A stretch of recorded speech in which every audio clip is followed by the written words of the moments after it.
So it's the middle of August. The tree bumblebees have gone. I think they've been gone for about a month now. So I thought I would do an unconventional unboxing video and have a look inside.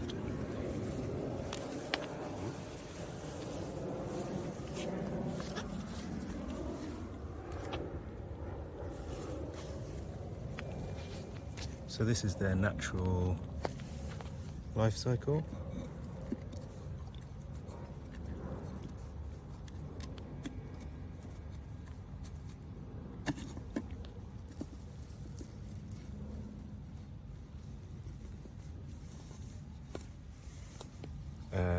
Basically the old queen will have died off. The newly emerged queens will have mated and gone off to hibernate, or very possibly start another colony in this season. As you can see, this was a great tit nest last year. There are remains of eggs in here. I didn't clean this nest box out, which is why the tree bumblebees decided to make use of it, but they won't use it again now, and the great tits won't really like all this mess, so it needs to be cleaned out anyway. So I think they, don't know if they collected more bedding material, but basically this is the old nest material.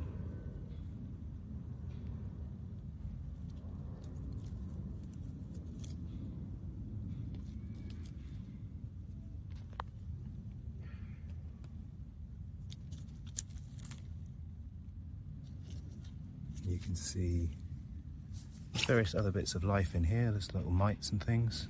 Don't know if you can see those. I can't see any at the moment, but these are all basically the little well, this is the equivalent of the comb that honeybees build to put their brood in, but these are obviously more cup-shaped.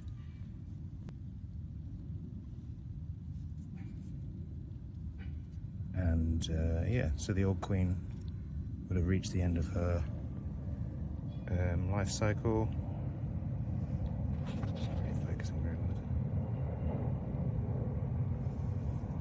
She would have reached the end of her life cycle, and yeah, this looks like it was probably quite a big colony. It's completely packed full of egg cups.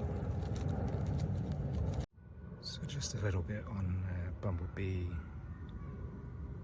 life cycles. So the hibernating queen would start the colony in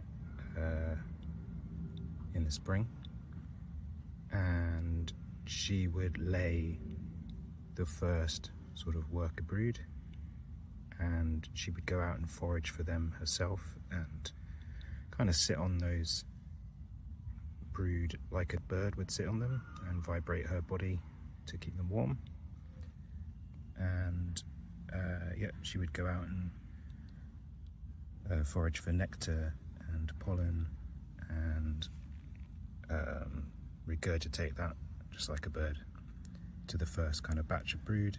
And then once those had hatched, they would kind of take over the foraging and maintenance of the nest, and the queen would just stay in the nest then for the rest of her life. And these cups would basically be where the foraging bees would put a bit of pollen and a bit of nectar to act as food supplies for the larvae, but because they don't overwinter as a colony, they don't store anything like honeybees. So